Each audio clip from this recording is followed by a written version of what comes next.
안녕하세요, 제니입니다. 요즘 미국 주식이랑 비트코인 투자에 관심 가지시는 분들 정말 많으시죠? 그래서 오늘은 그 열풍의 한가운데 있는 톰 리의 따끈따끈한 최신 인터뷰를 준비해봤습니다. 최근 미국 증시와 암호화폐가 다시 또 힘을 받으면서 주요 경제방송에 거의 단골로 나오는 인물이 바로 이 톰 리인데요. 혹시라도 처음 들어보신 분들을 위해 간단히 소개해드릴게요. 톰 리는 펀스트랫의 공동 창립자 겸 리서치 책임자입니다. 골드만삭스에서도 15년 넘게 전략가로 활동을 했고요. 지금은 월가에서 가장 영향력 있는 강세론자, bullish analyst 중 한 명으로 평가받고 있죠. 여기서 bullish는 시장이나 특정 자산, 예를 들면 뭐 주식이나 비트코인 같은 것들이 앞으로 상승할 거라고 믿는 입장을 뜻하는데요. 그래서 bullish analyst라고 하면 시장이나 특정 종목에 대해서 긍정적인 전망을 내놓는 분석가를 의미합니다. 특히 코로나 이후에 시장이 무너졌을 때도 가장 먼저 반등을 예측했던 인물 중 하나고요. 비트코인이 10,000불 아래에 있을 때부터 10만 불 이상 갈 수 있다라고 주장해온 대표적 인물이기도 합니다.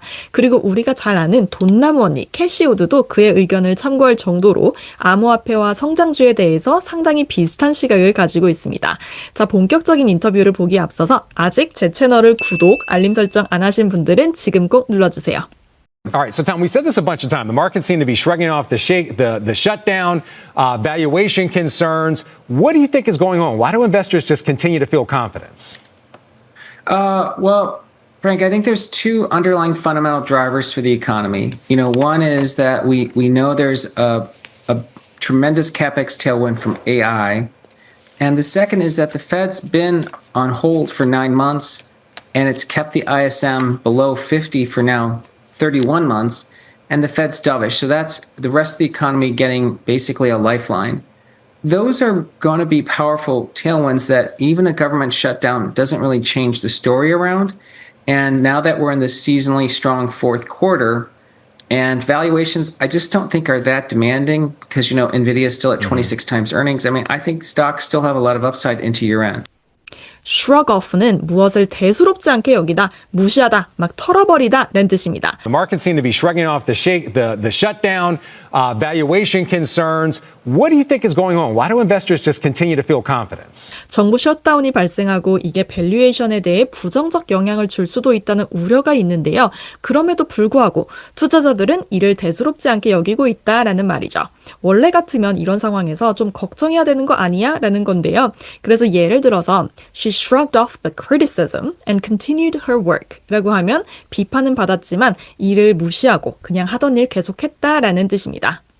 Well, Frank, I think there's two underlying fundamental drivers for the economy. One is that we know there's a tremendous capex tailwind from AI. And the second is that the Fed's been on hold for 9 months. underlying은 뒤에 깔려있는, 뒷받침하는 이란 뜻인데요. 톰 리는 지금 경제를 뒷받침하는 두 가지 주요 요인이 있다고 말을 하고 있습니다. 그리고 그 중에 첫 번째가 AI의 기업들의 설비 투자가 크게 늘고 있다는 점이고요. 두 번째는 Fed가 지난 9개월간 금리를 동결했다라는 점입니다. 그리고 여기서 tailwind라는 표현 경제 뉴스에 여러 번 나왔는데요. 말 그대로 순풍이란 뜻입니다. 진행 방향과 같게 뒤에서 밀어주는, 나를 도와주는 바람이니까 주식에서는 호재라고 볼 수 있겠죠. 성장이나 발전에 유리한 외부 요인을 의미합니다. The company benefits from tailwinds in consumer demand. 회사가 benefit from tailwinds, 소비자 수요의 호재로 인해서 이익을 본다라는 겁니다. 반대말은 진행 방향과 반대로 부는, 즉 나를 돕는 게 아니라 역행으로 하는 역풍이 되겠죠. headwind라는 표현이 있었습니다. 역시 자주 등장하는 표현이고요. headwind는 악재나 역풍을 의미합니다. 경제 뉴스나 이메일에 자주 나오는 비즈니스 영어 표현들이 혹시 조금 어렵게 느껴지셨나요? 이런 실제 뉴스나 비즈니스 현장에서 자주 쓰이는 영어 표현들을 자신 있게 이해하고 활용하고 싶으신 분들께 실무에서 진짜 쓰이는 비즈니스 영어 강의를 추천드립니다. 제가 직접 7년 이상 영어로 실무를 했던 경험을 바탕으로 실제 현장에서 바로 쓰이는 표현들만 쏙쏙 뽑아서 쉽게 설명드리는 유일한 강의입니다. 이 강의는 성공적으로 와디즈 펀딩을 마치고 지금은 와디즈 스토어에서 계속 판매 중입니다. 경제 금융 표현들뿐 아니라 실무 비즈니스 이메일, 회의와 협상에서 쓰이는 핵심 표현들, 그리고 원어민이 자주 쓰는 비즈니스 이디엄까지 정말 꼭 알아야 할 내용만 알차게 담았습니다. 지금 바로 확인해보세요. And the second is that the Fed's been on hold for 9 months. 그리고 Fed가 on hold를 했다고 했는데 이 말은 연준이 금리나 정책을 멈춘 상태, 아무 조치도 하고 있지 않는 상태를 의미하죠. Those are going to be powerful tailwinds that even a government shutdown doesn't really change the story around. 이런 요인들이 시장에 강한 긍정적 요인을 주고 있기 때문에 정부 셧다운 같은 이슈들도 전반적인 흐름을 바꾸지 못했다고 했네요. Change the story around. 사실 이런 쉬워 보이는 표현들이 사실 어렵게 느껴지는 경우가 많은데요. 직역하면 이야기를 바꿔놓지 못한다. 즉 사람들의 해석이나 관점을 전환시키지 못했다. 즉 큰 흐름을 바꾸지 못했다고 해석하시면 됩니다. 그래서 예를 들어서 Recent innovations changed the story around the company's future 라고 하면 최근의 혁신이 회사의 미래에 있어서 큰 흐름을 바꾸어 놓았다라는 말이 되겠죠. And now that we're in the seasonally strong fourth quarter, and valuations, I just don't think are that demanding because, NVIDIA is still at 26 times earnings. I mean, I think stocks still have a lot of upside into year end. 지금은 계절적으로도 강한 4분기에 진입한 시기고요. 그래서 밸류에이션도 그렇게 부담스럽지 않다라고 생각해요 라는 뜻입니다. 여기서 demanding이라는 말을 잘 볼게요. demand는 수요란 뜻도 있고 요구하다라는 뜻도 있죠. 예를 들어 우리가 demanding customer라고 하면 요구사항이 많은 고객이 되는데요. 여기서는 밸류에이션이 demanding하지 않다라고 말을 한 건요. 사람들은 고평가됐다고 말하지만 텀리 생각에는 그렇지 않은 것 같다. 밸류에이션이 부담스러운 게 전혀 아니다. 즉 기대치가 높은 게 아니라고 말을 하고 있습니다. 그래서 예를 들어서 The stock's valuation is demanding given its growth prospects 라고 하면 그 주식의 밸류에이션이 너무 높은 것 같다란 말이죠. 그 주식의 성장 가능성을 봤을 때 좀 부담스럽다. 기대치가 너무 높은 것 같다란 뜻입니다. 결국 텀리는 아직 좀 주가가 오를 가능성이 있다는 것을 시사하고 있습니다. All right, really quick. You're talking about ISM manufacturing, right? Still in contraction. You're saying the Federal Reserve rate cuts, if we stay on this path, that boost the manufacturing sector? Is that the point you're trying to get to? Yes, that's right. Okay. So the manufacturing sector has been cautious for 31 months, the longest stretch below 50 in history. And, that's business confidence. It's highly correlated with earnings growth. So I think once that moves above 50, that means we're back in expansion mode and it's good for financials and small caps and the tech trade continues. So I think it's a broad-based rally. 지금 제조업은 무려 31개월째 위축 상태인데요. 이건 역사상 가장 긴 기간이라고 말하고 있습니다. Okay. So the manufacturing sector has been cautious for 31 months, the longest stretch below 50 in history.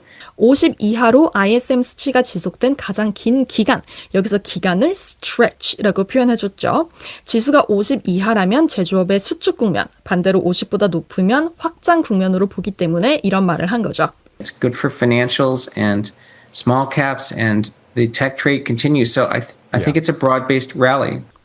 이런 것들은 금융주와 중소형주에 굉장히 긍정적인 신호가 되고 기술주 랠리도 계속될 거라고 말하고 있네요. 즉 시장 전반에 걸친 상승 랠리가 이어질 수 있는 조건이 갖춰진다는 뜻입니다. 여기서 broad는 넓다라는 뜻이니까 광범위하게 전반적인 상승세가 나타날 거라고 하는데요. 특히 지금 기술주들이 좀 고평가됐다라는 말이 나오고 있는 와중에 이런 텀리의 시각도 새로운 것 같습니다. I think a lot of people think it would be good for transports, energy prices. I think, as you mentioned, it would have impacts across the board if we see a boost in U.S. manufacturing. Okay, I want to get to your word of the day. It's dovish. Now, this is interesting. Your word's dovish, and you're dovish because the Fed didn't get the jobs report and might not get other reports. Why are you dovish, or you think the Fed's dovish, despite that critical information? Well, the Fed has, I think, on balance, has to be more dovish than what they said they would be last month because a government shutdown, as you know, disrupts economic activity. So even though they're not getting reports, there's also a standstill in GDP, and the government is a very large share of GDP. On top of that, it causes confidence to be weaker. A shutdown makes people nervous, and so the Fed will have to be even more dovish, and I think that's why stocks can rally even more than they have already. 자, 오늘의 키워드 바로 dovish, 비둘기파적인 스탠스입니다. Okay, I want to get to your word of the day. It's dovish. Now, this is interesting. 연준이 지금 비둘기파적인 정책, 즉 완화적 정책 기조를 보이고 있다는 말이죠. 이렇게 비둘기파적인 스탠스는 금리 인하 또는 완화 쪽으로 기울어져 있는 태도인데요. 그리고 또 기억해 주시면 좋은 게 우리가 비둘기파적이다 했을 때 길거리에 있는 비둘기를 생각하시면 안 됩니다. 흔히 보는 그 회색 비둘기는 영어로 pigeon이라고 하죠. 이렇게 하얗고 예쁜 비둘기가 바로 평화의 상징이라고 하는 dove입니다. 여기서 나온 게 dovish죠. 매크로 이야기할 때 자주 등장하는 표현이니까 영어로도 꼭 기억해 주세요. So even though they're not getting reports, there's also a standstill in GDP, and the government is a very large share of GDP. 여기서 standstill은 정체, 멈춘 상태를 의미합니다. 잠시 정지된 것인데요. 그러니까 셧다운이 오게 되면 실질적으로 GDP 성장도 멈추게 된다라는 뜻이죠.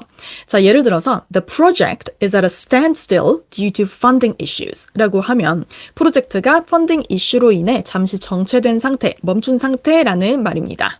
All right, you're also looking at seasonality. You alluded to it earlier. According to your data, since 1950 in Q4, we see just about an average rise of about 5%.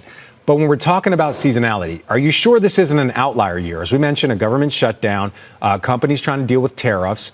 We're seeing a trade war between the U.S. and China continue. It hasn't quite been resolved yet. I mean, aren't there some issues that could maybe shake the seasonality here? Yes, that's right. I mean, seasonality is just a base case. So things can make it different. But this year, we're going into the fourth quarter where sentiment, I think, is still really muted. If you look at things like AAII net bulls, it's barely positive. After a 30% rally in stocks, historically, you'd be solidly positive on a 20-week moving average of that number. Investors have really been skeptical of this entire rally. That's why we call it the most hated V-shaped rally. seasonality 역시 여러 번 나온 표현인데요. 계절성이죠. 보통 계절적으로 이때는 이런 패턴이 있다라는 말인데 But when we're talking about seasonality, are you sure this isn't an outlier year? As we mentioned, a government shutdown, companies trying to deal with tariffs. We're seeing a trade war between the U.S. and China continue. It hasn't quite been resolved yet. I mean, aren't there some issues that could maybe shake the seasonality here? 원래 같은 상황이라면 4분기에 주가가 오르는 게 맞긴 한데 올해는 정부 셧다운, 관세, 무역전쟁 등등 여러 이슈들이 있어서 이런 계절성이 영향을 받지 않는 예외가 아닐까라는 질문입니다. 그래서 shake the seasonality라고 하면 계절성을 흔들다, 어떤 패턴이나 흐름이 흔들리는 것이고요. 계절적인 패턴을 깨트리는 게 됩니다. 그래서 tariffs may shake the seasonality in export volumes. 관세가 계절성을 깨트릴 수 있다죠. 수출 볼륨에 있어서요. If you look at things like AAII net bulls, it's barely positive. After a 30% rally in stocks, historically, you'd be solidly positive on a 20-week moving average of that number. Investors have really been skeptical of this entire rally. That's why we call it the most hated V-shaped rally. 자, 여기서 AAII는 미국 개인 투자자 협회인데요. 시장에 대한 투자자들의 심리 상태를 보여주는 지표죠. 우리가 시장을 낙관적이고 긍정적으로 보는 것을 bull, 황소라고 하고 반대로 시장을 비관적으로 보는 것을 bear, 곰이라고 하죠. 그래서 net bulls는 투자자들의 순강세 비율인데요. 설문조사를 해서 투자자들의 강세 의견 비율에서 약세 의견 비율을 뺀 값입니다. 그래서 이 숫자가 높을수록 시장을 낙관적으로 보는 투자자들이 많은 거죠. 그런데 이 순강세 비율을 보면요. 지금처럼 주가가 30%나 오른 이후에는 보통 훨씬 강한 낙관론이 보여야 정상인데 지금은 거의 긍정 부정이 팽팽한 수준이라는 겁니다. Barely positive, 즉 간신히 아주 조금 긍정적이다라고 했습니다. 즉 이 랠리는 투자자들이 계속 의심하면서 참여했다는 좀 특이한 상황이었던 거죠. All right, I want to get to your pick as well. Your pick for us today is financials. Now, is this on the idea that the Fed is dovish, rate cuts help, boost the yield curve, and that helps financials, or is there some other reason that you're saying that you would put money into financials right now ahead of earnings? Well, I think financials have also fundamental tailwinds because we know the Fed is going to be dovish, which is helpful for economic activity. But on top of that, AI is a tool that the financials industry can leverage. It's going to help them root out fraud. It's going to help make their businesses more profitable. And it's something we've talked about at Fundstrat, which is the financials may end up getting technology valuations, especially given blockchain and moving from traditional financial rails onto blockchain and becoming more efficient. All right. You're also a big believer in Ether. So you're saying financials companies, especially, you say, are building on Ether. Is that a tailwind somehow? The fact that they're building? Oh, sorry. Did I cut you off? Yes. Yeah, absolutely, Frank. Keep in mind, Exhibit A in all this is Tether. It's the largest stablecoin issuer in the world. It's valued at $500 billion, or about 25 times earnings. It makes it the second largest bank in the world behind JP Morgan. And it shows you that by building on the blockchain, a business can really reduce cost and be a lot less employee intensive. Tether only has 300 employees compared to JP Morgan, which has 313,000 employees. 자, 텀 리의 전망을 참고해보면요. 지금이 오히려 좀 포트폴리오를 점검하고 장기적인 시각으로 재정비를 해야 하나? 라는 생각이 드는데요. 물론 그의 말이 맞을지 틀릴지는 가봐야 알겠지만 인터뷰 내용만 보면 단순한 낙관이 아니라 데이터 기반의 분석이 담겨 있다는 점도 흥미로운 것 같습니다. 자, 오늘 영상이 재밌으셨다면 좋아요와 댓글 남겨주세요. 감사합니다.